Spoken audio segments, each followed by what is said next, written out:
अहम ब्रह्म।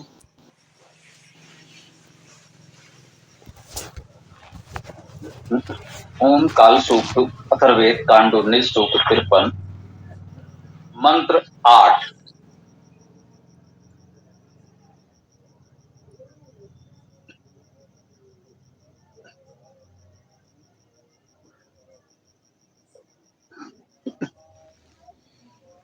ओम काले तपा काले ज्येष्ठम काले ब्रह्म समाहितम कालाः सर्वस्य ईश्वरः यह पिता आसीत प्रजापते। ये इस मंत्र में पुनः वो बात हमें दोहराते हुए आरंभ करना होगा। वेद मंत्रों का मुख्य अर्थ आध्यात्मिक है, अर्थात मुख्य रूप से ईश्वर परक भावार्थ करना चाहिए।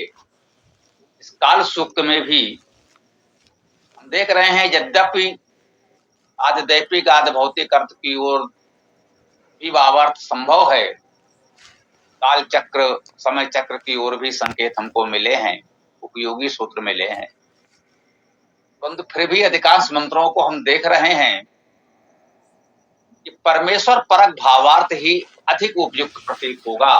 कि देखें, काले तपः, काले सप्तमी विभक्ति अधिकरण कारक एक वचन, काले अर्थात काल में, तपः तप, काले ज्येष्ठम काल में ज्येष्ठ, काले ब्रह्म काल में ब्रह्म समाहितम समाहित है।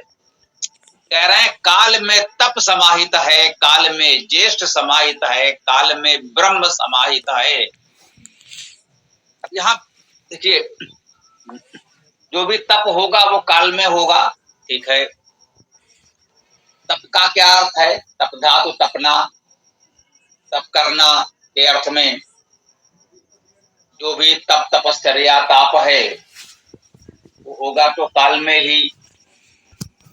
तप का एक अर्थ ऐश्वर्य भी है, ऐश्वर्य होना, तो तपा का अर्थ ऐश्वर्य भी कर सकते हैं। काल में ही तप है, तपस्या है, ऐश्वर्य है। काले ज्येष्ठम काल में ही ज्येष्ठ है, ज्येष्ठ अर्थात बड़ा,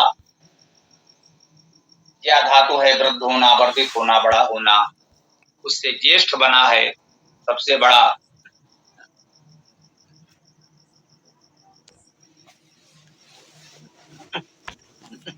ओम काले तपः काल में ही तप ऐश्वर्य है, काले ज्येष्ठम काल में ही ज्येष्ठ है, जो बड़ा है वो काल में ही है। काले ब्रह्म जो ब्रह्म है वह भी काल में ही है। ब्रह्म का शाब्दिक अर्थ यहाँ समझना बहुत महत्वपूर्ण होगा।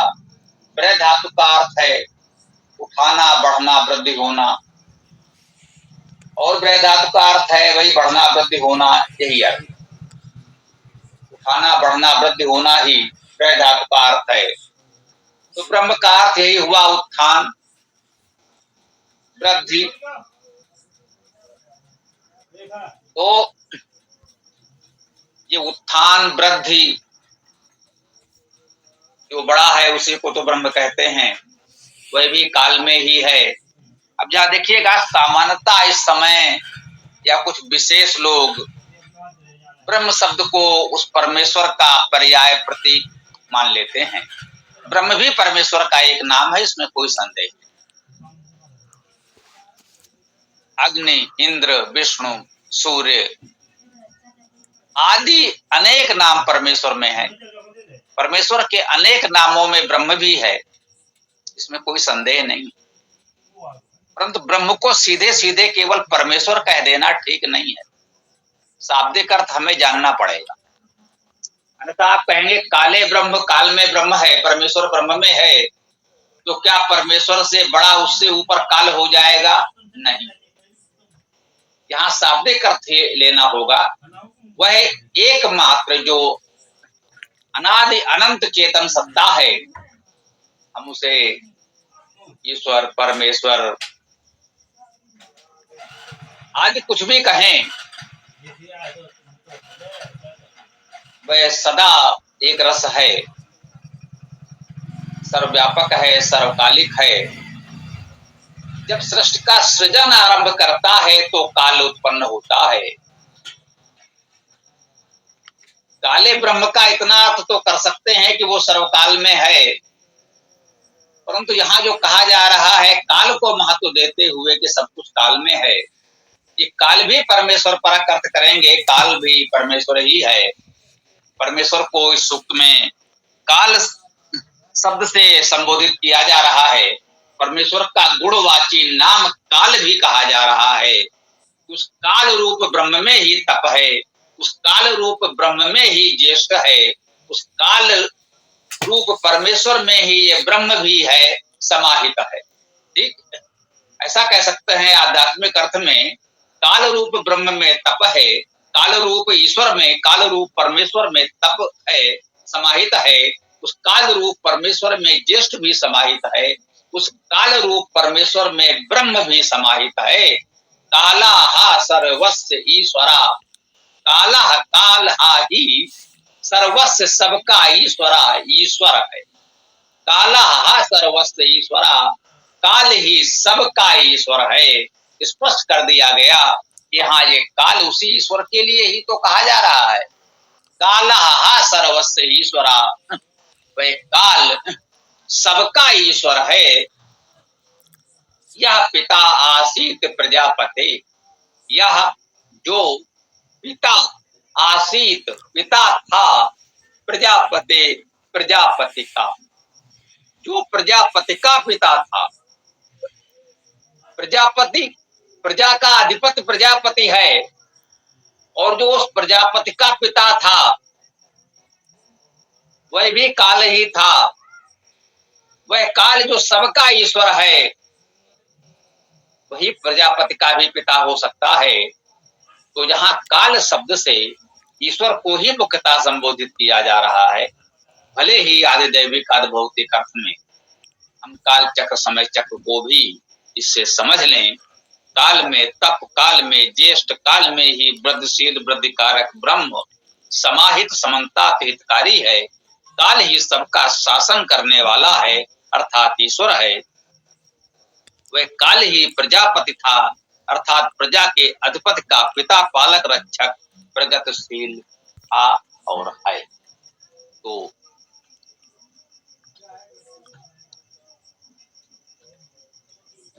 ये सीधे सरल मंत्र हैं, तो गति हम लोग बढ़ा सकते हैं, ठीक रहेगा।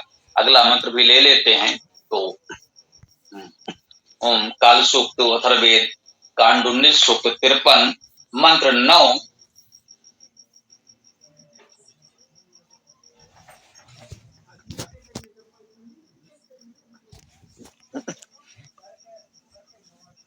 ओम तेन ईशितं तेन जातं तत उतस्मिन् प्रतिष्ठितं कालाः ब्रह्म भूत्वा विभर्ति परमेष्ठिनम्। कितनी सुंदर बात कही गई है, सीधे सरल शब्दों में बता दिया गया। तेन ईशितं, उसके द्वारा ही चाहा गया। इस धातु का अर्थ गति करना और इच्छा करना। उसके द्वारा इच्छित, तेन उसके द्वारा, उससे।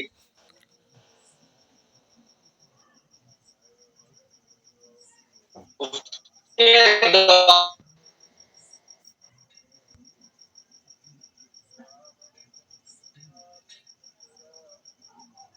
तेन जातम, उससे उत्पन्न, तत् उ, तत् वह उ ही, तस्मिन उसमें, प्रतिष्ठितम प्रतिष्ठित है ना। उससे ही प्रेरित है, उससे उत्पन्न है, और वह ही उसमें प्रतिष्ठित है। अब देखिए स्पष्ट हो रहा है कि यहाँ पर ये काल उस परमेश्वर की ही बात कर रहा है कि जो स्वयंभू है, सर्वशक्तिमान है, स्वयं करता है, सब कुछ वही है। यही तो कह रहे हैं। तेन सितम, उससे प्रेरित, तेन जाकर मुझसे उत्पन्न, तत् वह ही, वही उसमें प्रतिष्ठित है, वह उसमें ही प्रतिष्ठित है, अन्य कुछ है ही नहीं। तो काला हा ब्रह्म भूत्वा, कह रहे हैं कि वह काल ही ब्रह्म होकर वह काल पुरुष परमेश्वर, देखिए एक शब्द आ गया शायद बोलचाल में, हम लोग उस परमेश्वर को काल पुरुष कहते हैं, महाकाल भी कहते हैं। ये भी परमेश्वर के ही नाम हैं, जो वेद में परमेश्वर को अनेक नामों से कहा गया। काल भी उसमें से गुणवाची नाम है, और लोक व्यवहार में भी हम उस ईश्वर को काल पुरुष, महाकाल आदि नामों से अभी भी संबोधित करते हैं। जो लोग वेद से परिचित नहीं है वे भी कहते हैं कालो ह ब्रह्म भूत्वा, वह काल ही ब्रह्म होकर विभर्ति भरण करता है परमेष्ठिनम, परमेष्ठी को। जो परमेष्ठी है, परम में स्थित है, उसको भी यह काल ब्रह्म होकर, सबसे बड़ा होकर, उसे ही यह भी विभर्ति अर्थात भरण पोषण धारण करता है। तो इसके पश्चात इस काल सूक्त का एक मंत्र और, तो ये काल सूक्त अथर्ववेद कांड 19 सूक्त 53 मंत्र 10।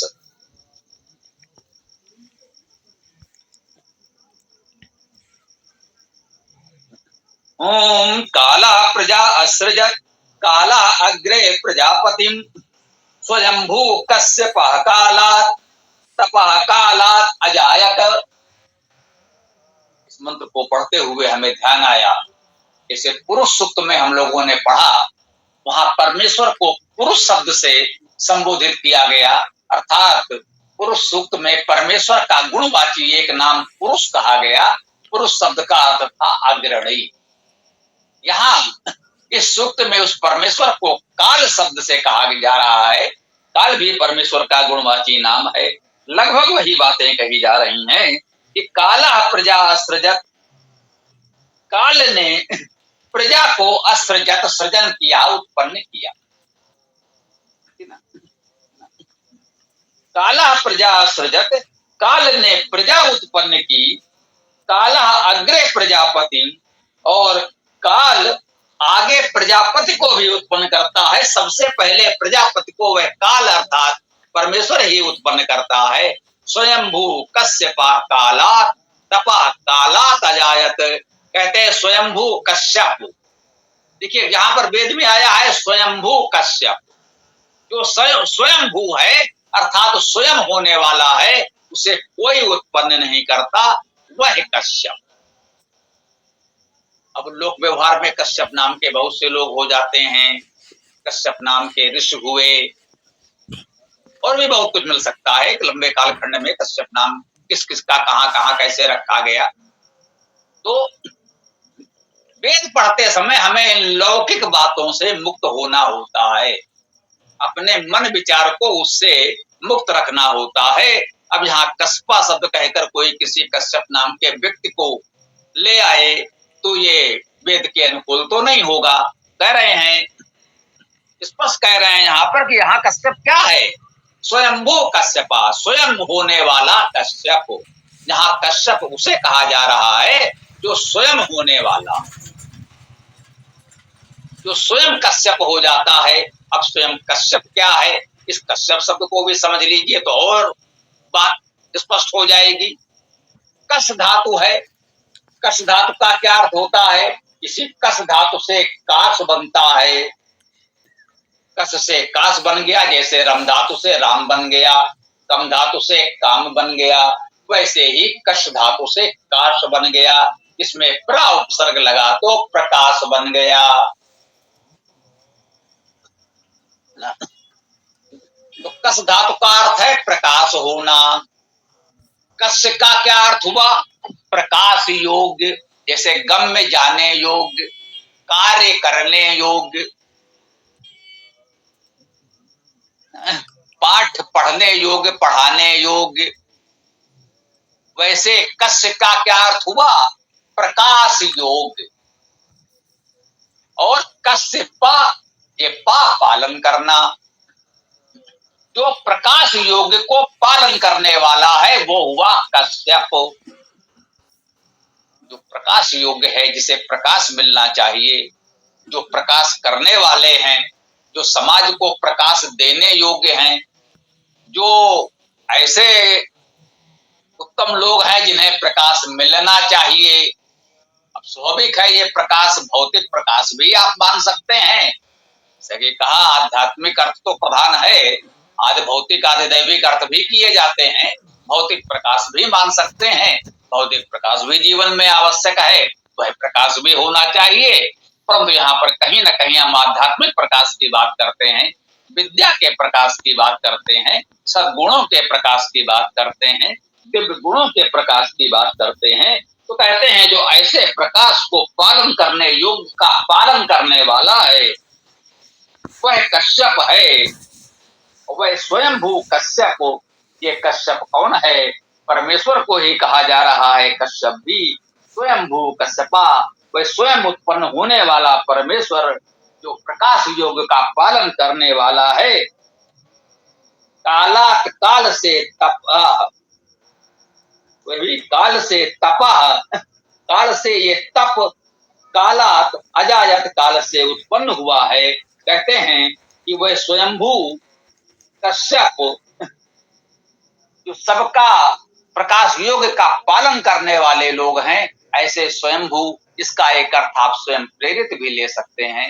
उन्हें किसी ने नहीं कहा कि आप ऐसा करें, स्वयं उनके मन में विचार आया कि जो अच्छे लोग हैं, प्रकाश के योग्य हैं, प्रकाश फैलाने के योग्य हैं, सुयोग्य विद्वान हैं, सदाचारी हैं, ऐसे लोगों का पालन किया जाए। तो स्वयंभू का यहाँ ये अर्थ ले सकते हैं जो स्वयं हो जाते हैं, एक दायित्व स्वयं निर्वाह करते हैं। एक तो यह है भाई किसी ने कोई दायित्व सौंप दिया, आदेश किया, शासन सत्ता या किसी व्यवस्था में परिवार में बड़े ने कहा तो हमें करना पड़ेगा। शासन सत्ता ने कोई निर्णय लिया, आदेश दिया तो हमें करना पड़ेगा। स्वयंभू, स्वयंभू अध्यापक हैं, स्वयंभू उपदेशक हैं, स्वयंभू प्रचारक हैं। किसी ने नहीं कहा। हमारी प्रेरणा है कि हमें वेद का स्वाध्याय करना चाहिए, हमें वेद को पढ़ना और पढ़ाना चाहिए, हमें समाज में वेद का प्रकाश फैलाना चाहिए। तो हम स्वयंभू वेद प्रकाशक हैं, हम स्वयंभू वेद प्रचारक हैं। किसी ने हमको इस कार्य में लगाया नहीं है, हम स्वयं इस कार्य में लगे हैं। कहते हैं स्वयंभू कश्यपा, जो स्वयं ही प्रकाश योग का पालन करने वाले ऐसे स्वयंभू महापुरुष हैं, विद्वान हैं, वे सब इसी काल से उत्पन्न हुए हैं। ये ऐसे तपाह, ऐसे तप, ऐसे तपस्वी, ऐसे लोग कालात अजायत, ये सब काल से ही उत्पन्न होते हैं। ये सब उस काल पुरुष परमेश्वर से ही उत्पन्न होते हैं। ये भाव है। इस बात को हम अगर समझें, जैसा कि हमने कहा, मुख्य बात यही है। अनेक बार हम लोगों ने प्रयास किया, अंत में वहीं पहुंचते हैं कि वेद का आध्यात्मिक अर्थ ही प्रधान है। हम यहाँ काल को केवल काल चक्र समय चक्र मानकर चलेंगे तो इस सूक्त का अर्थ करना कठिन हो जाएगा। हमने प्रयास किया था, भावना की थी कि निश्चित रूप से ज्योतिष वेदांग है, काल गणना की बात इस सूक्त में होगी, काल की बात आई है। प्रारंभिक मंत्र में कुछ ऐसी बात आई भी कि हमें लगा इसे ज्योतिषी विद्या से अधिक समझा जा सकता है। लेकिन आपने देखा इस सूक्त के 10 मंत्र अब तक हमने पढ़े और अंततः निष्कर्ष यही निकला कि वेद के मंत्रों का मुख्य लक्ष्यार्थ, मुख्य भावार्थ परमेश्वर परक ही है। आध्यात्मिक भावार्थ ही प्रधान है।